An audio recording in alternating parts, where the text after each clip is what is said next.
हमारे चैनल को सब्सक्राइब करें और वीडियो को सबसे पहले देखने के लिए बेल आइकन को जरूर दबाएं। सभी बहनों को मेरा नमस्कार। मैं आपको आज एक चटपटा माता की कहानी सुनाने जा रही हूँ। मेरी कहानी को आप सुनिए और कमेंट में ज़रूर बताइए कि आपको ये कहानी कैसे लगी। बोलो चटपटा माता की जय। कहानी एक गांव की है जिसमें एक वृद्ध बूढ़ा और एक बुढ़िया रहते थे और उनकी कोई संतान नहीं थी। बस जीवन ऐसे ही चलता रहा।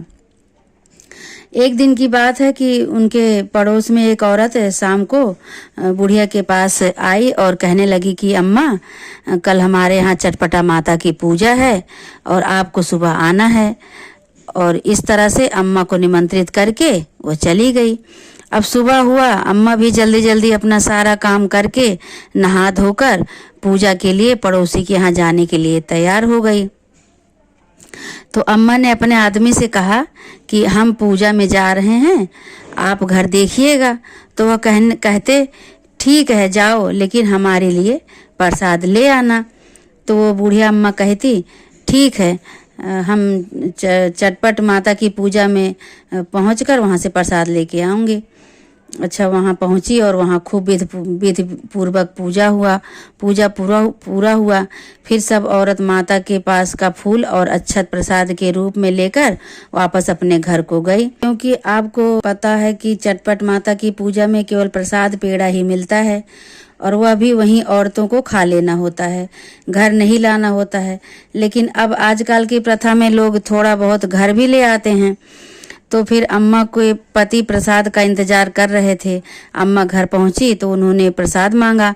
तो अम्मा ने कहा उनको कि प्रसाद के रूप में वही फूल और अक्षत दिया है। तो वह प्रसाद अम्मा ने उनको दे दिया।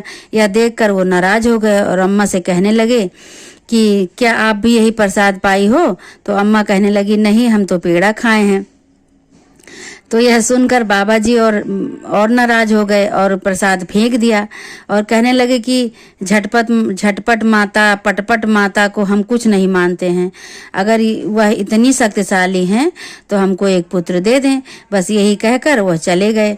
दिन पर दिन बीतता गया।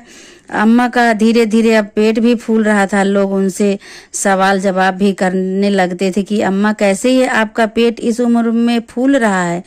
तो फिर अम्मा भी जो है उनको बता दी कि भैया बच्चा होने वाला है। अब इसी तरह से 6 महीना, 8 महीना, 9 महीना बीता। अम्मा ने एक पुत्र को जन्म दिया।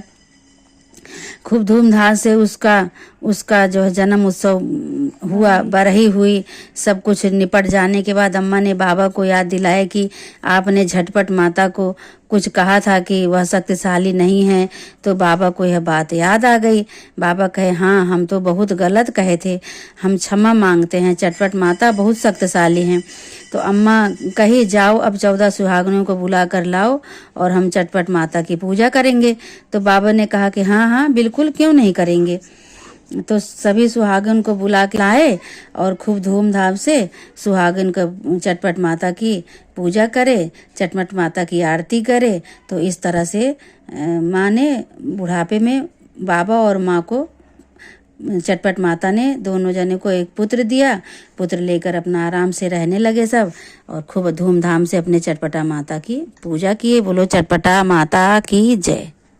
अगर आपको ऐसे ही गाने, भजन, कीर्तन सुनना है तो मेरे चैनल को सब्सक्राइब करें और बेल आइकन को प्रेस करना ना भूलें। धन्यवाद।